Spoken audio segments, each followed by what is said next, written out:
오늘은 이제 어두움에서 광명의 빛으로 이런 말씀의 그 요제가 되겠습니다. 어두움 가운데 살고 있는 백성들이 예수 그리스도 안에서 광명을 찾고 은혜의 빛으로 다가가고 하나님의 뜻을 이뤄나가는 놀라운 위대한 역사가 오늘 주시는 말씀을 통해서 우리에게 임할 수 있기를 바라고요. 우리 모두가 다 함께 힘을 얻어서 이 어두운 세상을 밝은 빛으로 나타낼 수 있는 그런 삶의 역사가 함께 하시기를 바랍니다. 우리 주님께서 우리에게 뭐라고 하셨어요? 너희는 세상의 소금이요 세상의 빛이라 그래요. 우리 주님이 빛으로 오셔서 그 빛을 비춰주시고 우리로 말미암아 어두운 심령을 밝게 만들어주시고 은혜의 삶으로 이끌어주시고 믿음으로 살게 하시고 기쁨으로 살게 하시고 감사함으로 살게 하시고 하늘 능력을 힘입어 살아갈 수 있도록 인도하시는 그 놀라운 은총을 생각하면요 얼마나 감사한지 말로 다 할 수가 없습니다. 어두움에서 광명의 빛으로 오늘 주시는 말씀을 통해서 우리 모두 이런 은혜를 체험하시고 감사하시고 기뻐하시고 하나님 앞에 마음껏 영광 올려드리고 영적인 세임을 얻어서 죄악을 이기고 세상을 이기며 믿음으로 승리하는 우리 성도님들 다 될 수 있기를 예수님의 이름으로 축원합니다. 하루는 예수님이 제자들과 함께 길을 걷고 계셨습니다. 그런데 길가에는 나면서부터 앞을 못 보는 어떤 사람이 구걸하고 있었습니다. 제자들은 그 모습을 보면서 예수님께 이렇게 물어봤어요. 선생님, 이 사람이 이렇게 앞을 못 보는 사람으로 태어난 것이 누구 죄 때문입니까? 지금 이 제자들의 관심은 앞을 보지 못하는 그 오늘 말씀 맹인이라고 돼 있는데 소경이죠. 시각장애인.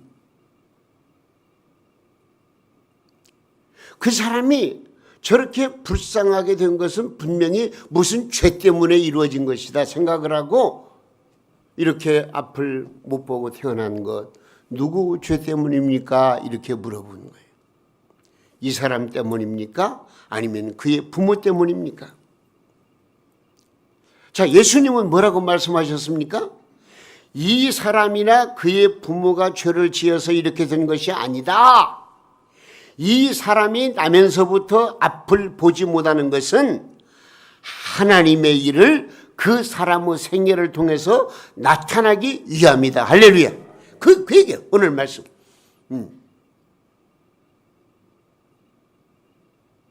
그러니까 제자들이 바라보는 시각과 예수님을 생각하는 바는 전혀 상반된 거예요.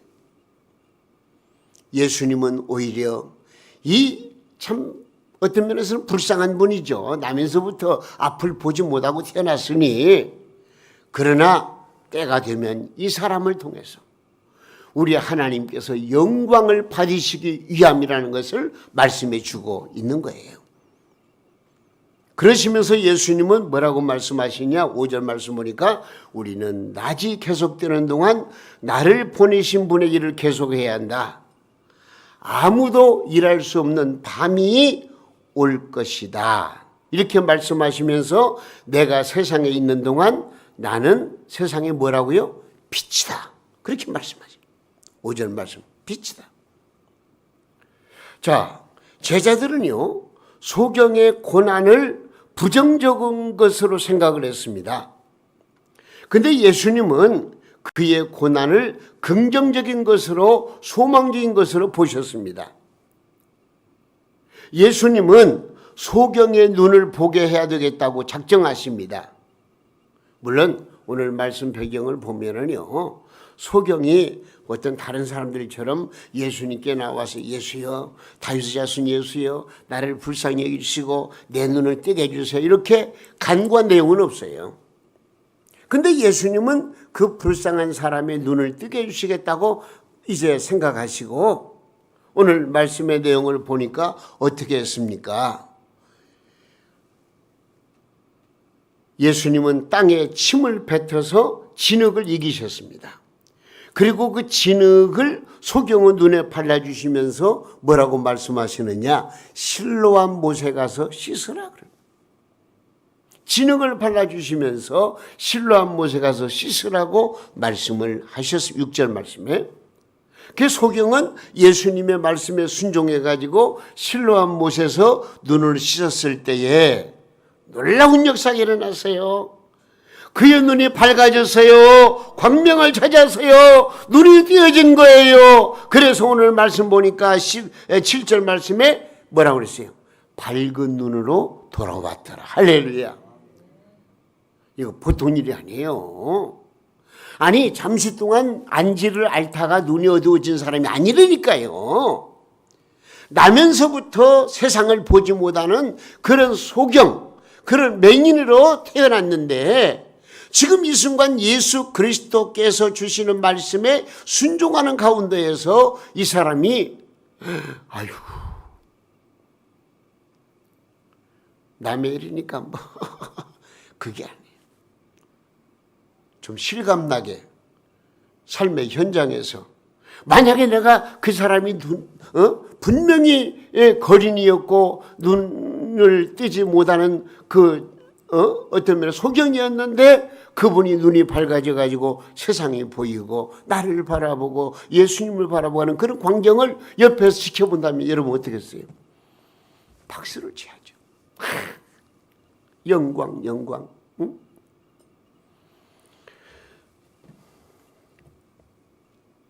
아마도 그는 예수님께 밝아진 눈을 보여드리고 감사하기 위해서 돌아왔을 것입니다.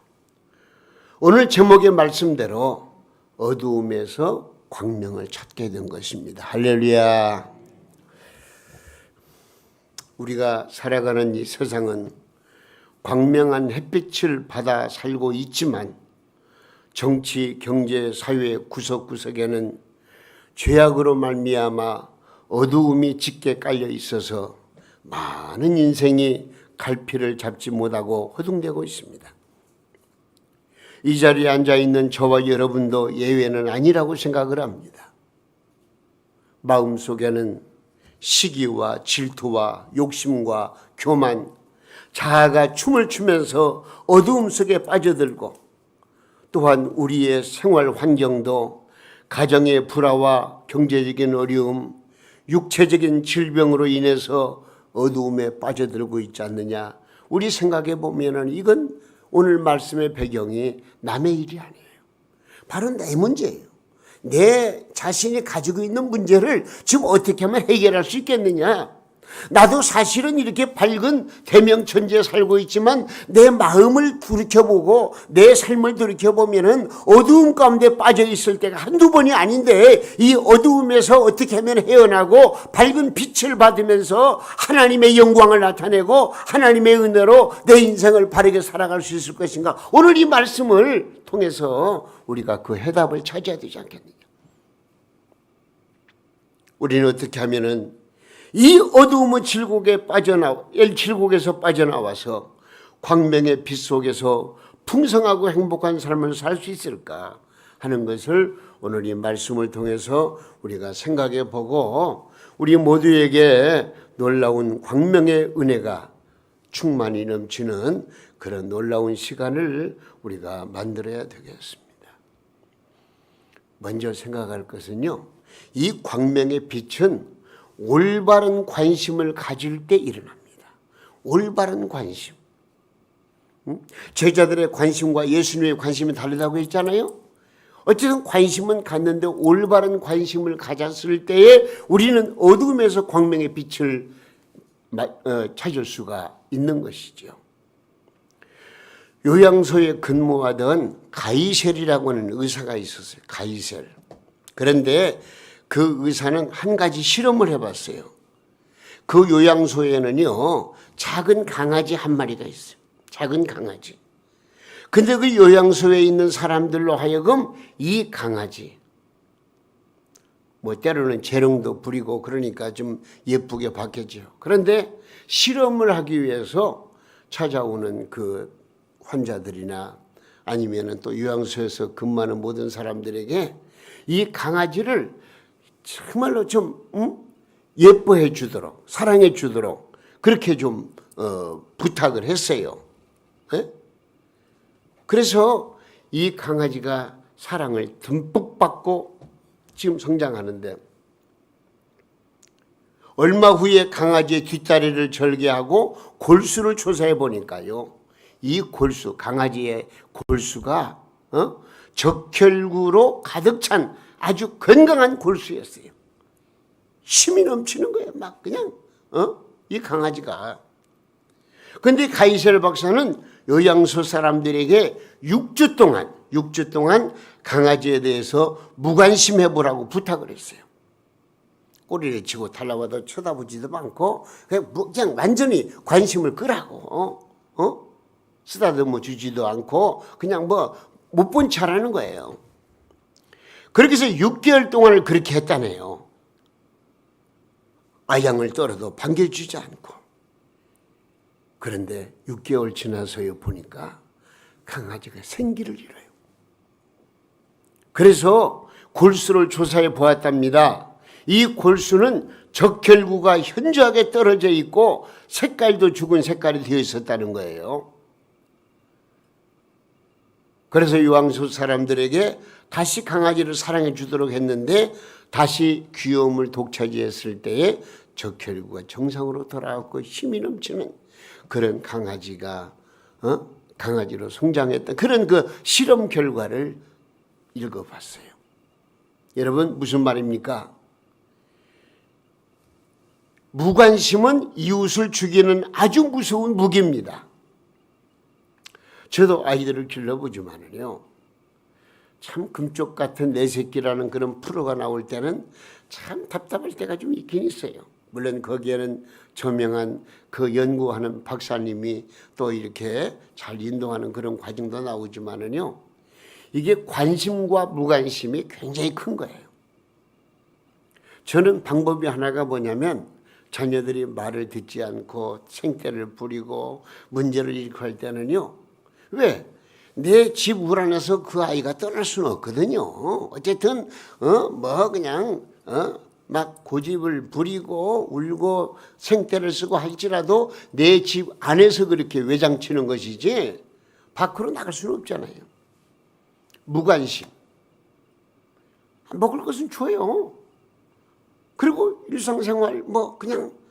그러나 사랑하는 마음이 분명히 있지만 이 아이의 버릇을 고치기 위해서 무관심하는 태도를 보이고 신경을 안 쓰면은요, 그 아이는요 무엇인가 깨달아요. 답답해요. 좀 맞장구를 쳐줘야 자기도 색대를 부리고 막 그냥 하는데 무관심 다 꺼버려요. 그것도 하나의 교육 방법이에요. 그럼 나중에 풀이 죽어요.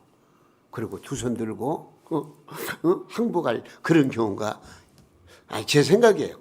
무관심이라는 것이 얼마나 무서운 것인가 하는 거예요. 그러나 관심을 갖는다는 것은 생기를 불러일으키고요. 우리 성도들도 마찬가지예요. 누가 전화를 했는데 무관심하고 그래요? 그러고 끝나버리면 되겠습니까? 참 서로 마음을 같이 해서 그래요, 참 잘하셨네요. 그러면 잘 될 거예요. 이렇게 서로 의견을 같이 해서 같이 기도하지요. 같이 하나님 앞에 영광 돌리고, 이게 얼마나 중요한 일이냐고 말이에요. 여러분, 긍정적인 관심은 생명을 살리고 더욱 풍성하게 만들어줍니다. 우리가 교회에 대한 적극적인 관심을 갖는 것은 너무너무 중요합니다. 여러분의 관심은 교회의 부흥을 일으키는 원동력이 되는 것입니다. 교회에 대한 관심은 한 영혼을 사랑하는 믿음으로 발전하게 됩니다. 한 영혼에 대한 적극적인 관심은 그 영혼을 살리고 우리 동명교회를 풍성하게 만들며 부흥하는 교회로 소문이 나게 될 것입니다. 여러분, 교회에 대해 관심을 좀 가지시기 바랍니다. 항상 손님으로만 왔다가 해서는 안 돼요. 지금 내가 섬기는 교회, 성도들, 또 뭐 예배당까지, 예? 모든 면에 좀 관심을 가지고 신경을 쓰고, 어떻게 하면은 하나님의 교회가 더욱더 부흥하는데 내가 해야 할 일이 무엇인가? 나에게 주어진 사명이 무엇인가? 이걸 좀 우리가 깊이 생각해 볼 수 있잖아요. 예? 그냥 흔히 하는 말대로 이대로가 좋아. 그러면 안 되죠. 무언가 생산성 있는, 무언가 밝은 내일을 바라보고 더 나은 것을 향해서 추구하고, 그래서 그 모든 것을 만들어 가야 되는데, 이건 관심을 가져야 되는 거예요. 관심. 그런데 오늘 말씀 보면은요, 관심을 갖되 잘못된 관심을 가지면 안 된다는 것도 배우게 됩니다. 우리가 오늘 본문에서 보는 그런 관심, 날 때부터 앞을 보지 못하는 한 거린을 바라본 제자들의 관심을 지켜보세요. 이 사람이 소경된 것은 누구의 죄 때문입니까 하는 관심이에요. 제자들은 이 소경을 불쌍히 여기거나 그를 어떻게 도울지를 고민하기보다는 그가 소경이 된 이유에 대해서 더 관심이 큰 것이에요. 여러분, 우리 성도들이 교회에 관심을 갖는 것은 어쩌면 당연한 일입니다. 근데 어떤 사람은요, 아주 부정적인 관심을 갖고 살아가요. 교회가 잘못하는 것이 무엇인가? 우리 교회 목사가 뭔 잘못, 문제가 무엇인가? 주로 그런 쪽에 온통 관심을 기울이고 비평하기 위한 관심으로 가득 찬 사람이 없잖아 있어요. 물론 교회가 활성화되고 잘 될 때, 그때도 우리 교회 문제는 무엇인가? 이렇게 잘못된 관심을 갖는 성도가 없잖아. 교회마다 다 있습니다. 그러나 아무리 어려운 과정을 거친다고 할지라도, 또 교회 어떤 면에서 침체된 어떤 분위기가 있을지라도, 나만은 교회에 관심을 갖되 긍정적으로 예수님의 정신으로, 예수님의 마음으로 더 좋은 것을 바라보고 긍정적인 생각을 가지고 관심을 갖는 것이 얼마나 중요한가 하는 것을 오늘 이 말씀을 통해서 깨닫게 되는 것입니다. 관심은 가지고 있지만 잘못된 관심을 가지고 있는 것은 큰 문제가 아닐 수가 없습니다. 무관심도 큰 문제이지만 잘못된 관심은 큰 상처를 주게 되는 것입니다. 우리는 오늘 본문 말씀을 통해서 주님의 관심을 본받아야 됩니다. 이 나면서부터 앞을 보지 못하는 소경, 이 사람을 통해서 하나님이 영광을 받으시게 한 거야 하는 그런 관심, 우리에게도 그런 관심이 있어야 돼요. 더 나아가서 광명의 빛은 고난을 긍정적으로 볼 때 나타나게 되는 것입니다. 나면서부터 앞을 못 보는 사람을 앞에 놓고 제자들과 예수님은 그를 바라보는 시각이 각각 달랐습니다. 제자들의 화제는 무엇이었습니까? 이 사람의 불행이 무엇 때문에 찾아왔느냐 하는 것이었습니다. 이와 같은 질문은 오늘날 우리 자신에게도 주어진 질문입니다. 내가 살아가는 데 있어서 이렇게 어렵게 살아가는 것이 누구 때문일까? 내가 이렇게 어렵게 고생하며 사는 것, 여러분 그 원인을 어디 찾아야 되겠습니까? 많은 사람들은 조상 탓, 환경 탓으로 돌리려거나 때로는 스승 탓, 친구 탓, 심하면 조국 탓으로 돌립니다. 자기 자신의 부족한 거, 자기 자신의 잘못된 거, 자기 자신의 고쳐야 될 사항은 고려하지 아니하고 순전히 어느 누구 때문에, 무엇 때문에 거기에서 이유를 찾으려고 하니 되겠냐, 그런 얘기죠. 이런 점에 대해서 예수님은 어떻게 말씀하십니까?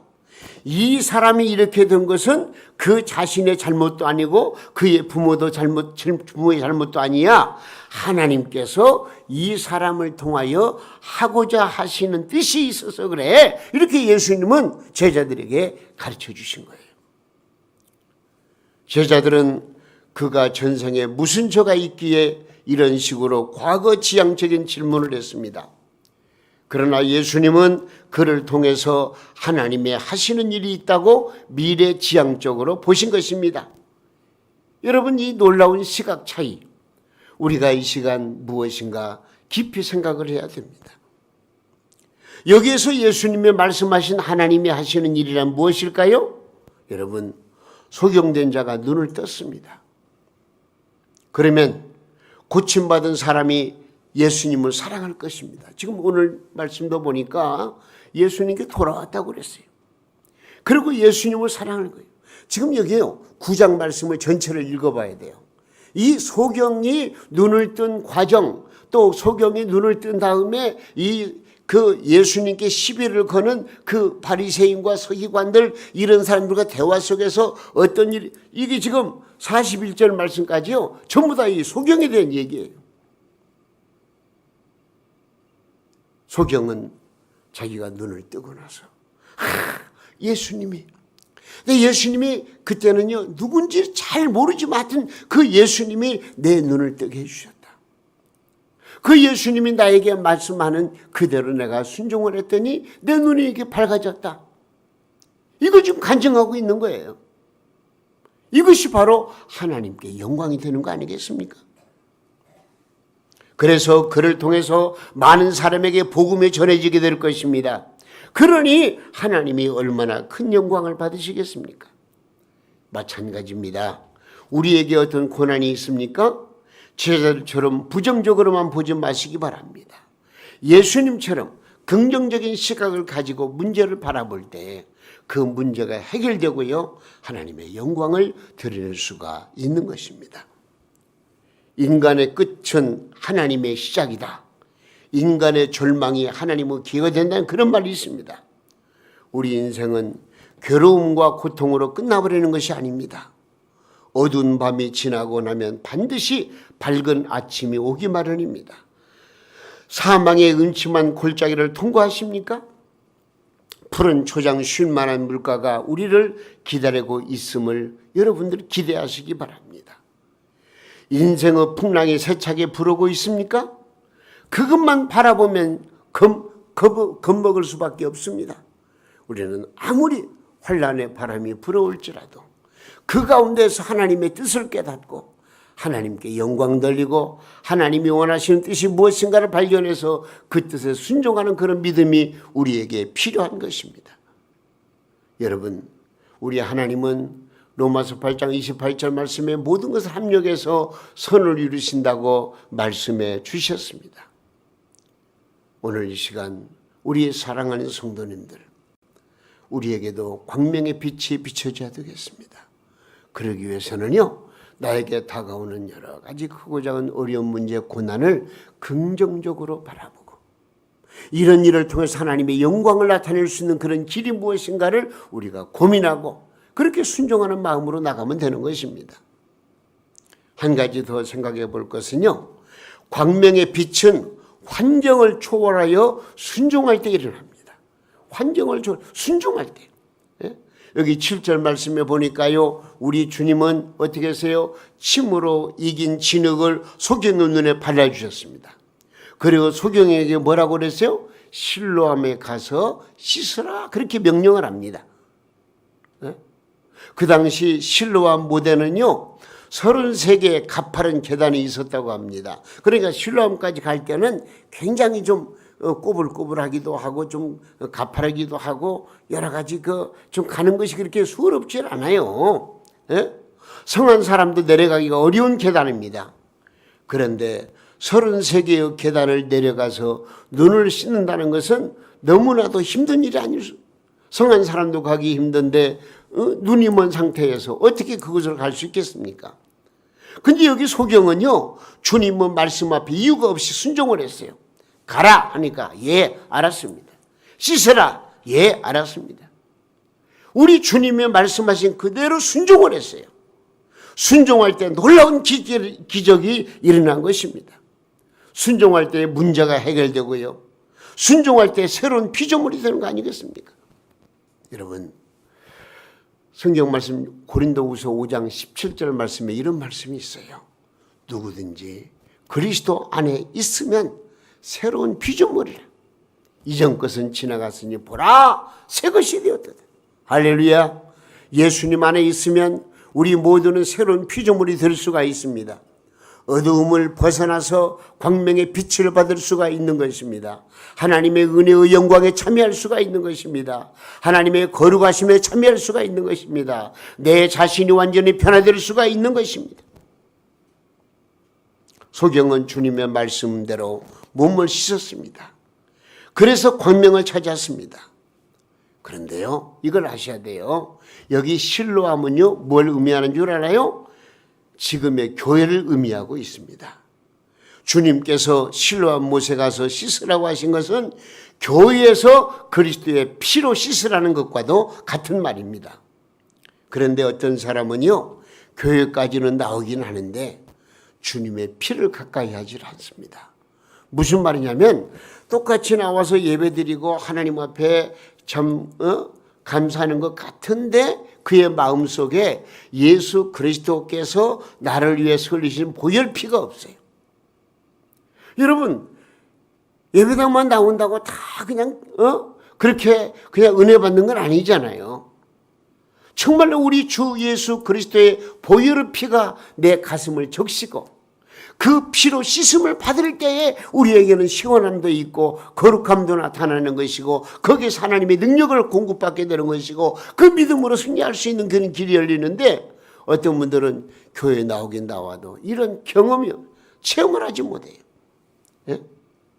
여러분, 다시 말하면 장님으로 내려왔다가 그대로 장님으로 올라가는 분이 있다 그 말입니다.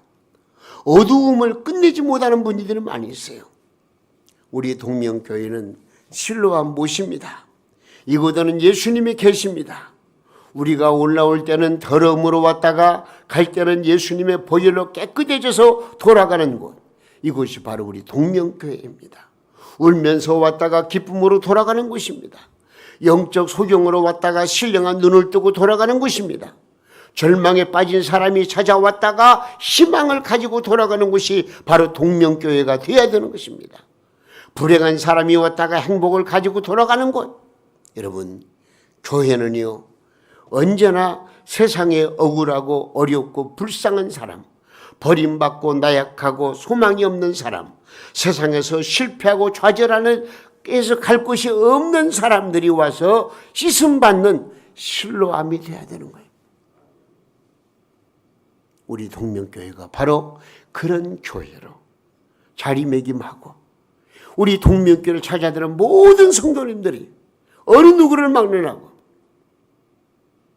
어려움 속에 빠져있고 약하고 가난하고 병들고 힘들어하는 모든 분들이 나와서 예수 그리스도의 보혈피로 씻음을 받고 광명을 찾고 기쁨을 얻고 정말로 해방을 받고 자유함을 얻는 그런 놀라운 축복의 역사가 계속 이루어지기를 우리 모두 함께 관심을 갖고 기도하셔야 되고 경험하셔야 되고 체험하셔야 되고 그런 엄청난 복을 누리는 우리 성도님들 다 될 수 있기를 예수님의 이름으로 축원합니다. 예수 그리스도, 그분은 우리의 어둠을 물리쳐 주시고 우리에게 광명의 빛을 비춰주십니다. 우리의 실패를 성공으로 바꿔주십니다. 우리의 절망을 희망으로 바꿔주시고 우리의 가난을 부유함으로 바꿔주십니다. 이 시간 빛 되신 예수님의 은혜를 우리 모두 충만히 받으시기를 주님의 이름으로 다시 한번 축복해 드립니다. 어두움에서 빛으로, 절망에서 희망으로, 질병에서 건강으로, 그리고 실패에서 성공으로 바뀌어지는 역사가 하나님의 교회를 통해서, 예배를 통해서, 말씀을 통해서 놀랍게 계속 일어날 수 있기를 예수님의 이름으로 축원해 드립니다.